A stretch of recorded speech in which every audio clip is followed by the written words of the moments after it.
Shalom rekan-rekan Bipro, be sukses, be profesional. Kali ini kita bersama lagi dalam memperingati Paskah. Paskah, kata Paskah sendiri kalau dalam bahasa Inggris istilahnya diterjemahkan menjadi Passover, yang berarti melewatkan. Passover sendiri sebenarnya adalah salah satu hari raya orang Israel untuk memperingati hari terlepasnya mereka dari perbudakan bangsa Mesir.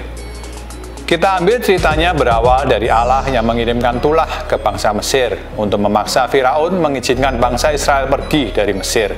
Pada waktu itu Allah hendak menurunkan tulah ke-10, yaitu kematian anak sulung di Mesir. Tetapi sebelum tulah itu turun, Allah berfirman kepada bangsa Mesir. Cerita lengkapnya ada di Keluaran 12 ayat 1-30. Di perikop tersebut Allah berfirman bahwa Dia akan berjalan di tanah Mesir dan Dia akan membunuh anak sulung di Mesir. Sehingga sebelum itu Allah berfirman dan memerintahkan seluruh orang Israel untuk mempersiapkan anak domba jantan dan mempersiapkan domba tersebut sedemikian rupa. Lalu bangsa Israel akan memakan dagingnya dan mengoleskan darahnya di pintu sebagai tanda bahwa saat Tuhan melihat tanda darah tersebut, maka Dia akan melewatkan atau Passover tempat itu. Dengan darah anak domba ini, Allah akan melewatkan dan meluputkan bangsa Israel dari tulah ke-10 di Mesir. Paskah kali ini saya mau mengajak semua rekan-rekan Bipro untuk kembali membaca cerita tentang Passover tersebut. Cerita lengkapnya bisa dibaca di Keluaran 12 ayat 1-30. Ada beberapa poin yang mau saya sampaikan. Yang pertama, Keluaran 12 ayat 6 tertera bahwa kamu harus mengurung domba itu sampai hari ke-14. Terbesit pertanyaan, bukankah 14 hari itu sama dengan anjuran masa karantina dari pemerintah untuk social distancing? Mungkin ada yang menganggap ini kebetulan atau ini mengandung arti tersirat. Tapi bukan angkanya yang penting, tetapi yang penting adalah dalam 14 hari ini domba harus dipisahkan atau dikarantina. Nah, mungkin selama ini kita menanggapi himbauan pemerintah untuk mengkarantina kita sendiri di rumah dengan kurang serius. Apakah mungkin saya tidak jalan-jalan, tidak ke mall, bekerja dari rumah saja? Apakah yang harus saya lakukan di rumah? Banyak orang menjadi jenuh di rumah, bahkan mungkin bisa malah jadi stres karena nggak ada kegiatan, jadi bingung. Domba jantan itu harus dipisahkan terlebih dahulu untuk dipersiapkan. Maka itu saya mengimbau kepada semua rekan-rekan, pakailah waktu ini untuk mencari Tuhan, untuk mengkarantina hidup kita sama Tuhan, membangun lagi hubungan kita dengan Tuhan. Waktu di rumah ini pakailah untuk waktu persiapan untuk menerima Passover atau Paskah dari Tuhan. Yang selama ini kita sibuk bekerja, sibuk ke sana ke sini, mungkin tidak punya waktu buat Tuhan. Cobalah untuk memakai waktu ini duduk diam di hadapan Tuhan. Ini kesempatan yang bagus untuk kita bisa punya waktu lebih banyak lagi untuk cari Tuhan, cari firman Tuhan, dan bangun persekutuan intim dengan Tuhan. Yang kedua, kita buka di Keluaran 2 ayat 15-18, berbicara tentang membersihkan seisi rumah dari ragi. Alkitab berkata selama 14 hari itu digunakan untuk melakukan pertemuan kudus dan memakan roti tidak beragi.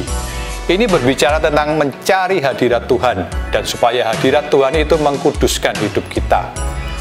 Ragi juga berbicara tentang hal-hal dalam hidup kita yang bukan berasal dari firman.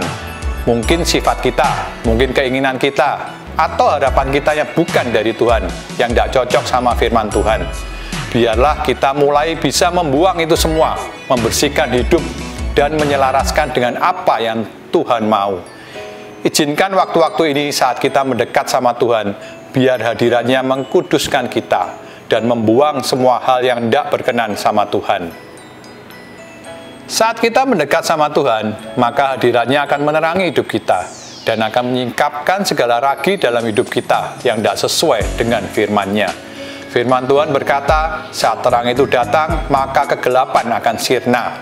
Saat kita dalam hadirat Tuhan, akan membawa terang Allah, sehingga setiap dosa, setiap ragi dalam hidup kita yang tidak sesuai dengan hatinya pun akan tersingkap. Mari kita cari hadirat Tuhan dan hidup kita dikuduskan jadi hidup yang berkenan buat Tuhan. Yang ketiga, lanjut di Keluaran 12 ayat 21-23, Alkitab berbicara tentang ketentuan menyembelih anak domba Paskah dan menyapukan darahnya pada ambang atas dan kedua tiang pintu itu. Dan itu menjadi tanda Tuhan akan melewatkan rumah yang bertanda darah itu.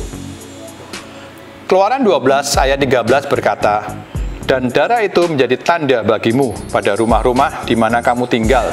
Apabila aku melihat darah itu, maka aku akan lewat daripada kamu. Jadi tidak akan ada tulah kemusnahan di tengah-tengah kamu."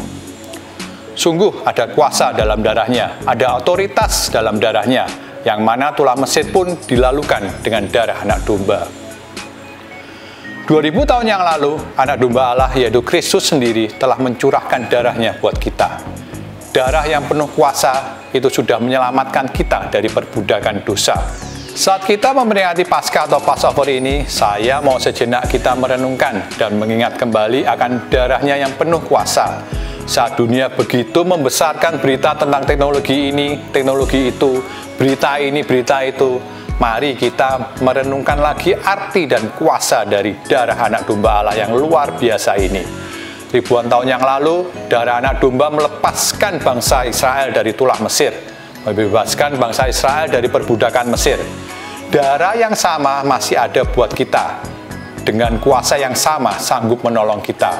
Apakah setiap kita sudah menerima darah Yesus ini sebagai darah korban keselamatan kekal bagi hidup kita semua? Kita semua masih dihadapkan ancaman COVID-19 di luar sana. Ini pun saya yakin bukan kebetulan terjadi. Berita buruk seringkali kita dengar yang membuat kita takut. Nggak yakin nanti masa depanku bakal gimana. Apakah kita akan selamat melalui ini? Masa depan sepertinya nggak jelas. Tapi berita baiknya, Allah kita tetap memegang kendali atas semua yang terjadi di dunia ini, termasuk COVID-19. Saya terus mau mengingatkan bahwa Allah kita adalah Allah yang besar. Begitu besarnya bahkan dunia hanyalah sebesar kakinya. Dialah Alfa dan Omega. Dia tahu endingnya dari awalnya. Bukan kebetulan kalau kita disuruh diam di rumah dan berhenti sibuk beraktivitas. Coba kita renungkan. Ini mungkin menjadi peringatan Tuhan untuk kita kembali mendekat padanya, kembali mencari Tuhan, kembali menata hidup kita sesuai dengan firman Tuhan, dan kembali merenungkan kuasa darah Kristus yang sanggup meluputkan hidup kita dari tulah Mesir. Darah yang sama yang meluputkan bangsa Israel dari tulah Mesir adalah darah yang tetap sama kuasanya, yang sekarang pun masih berkuasa untuk meluputkan kita. Saat Paskah kali ini, ayo semua rekan-rekan Bibro, pahami arti Passover, pahami pengorbanan Kristus yang telah mencurahkan darahnya buat kita semua. Darah anak domba Allah itu besar kuasanya. Oleh kuasa darahnya kita sudah ditebus. Oleh kuasa darahnya kita diselamatkan. Kuasa darahnya sanggup menolong kita, bahkan di tengah ancaman virus sekalipun. Ingat, ada kuasa di dalam darahnya. Selamat Paskah rekan-rekan Bibro. Be sukses, be profesional. Tuhan Yesus memberkati.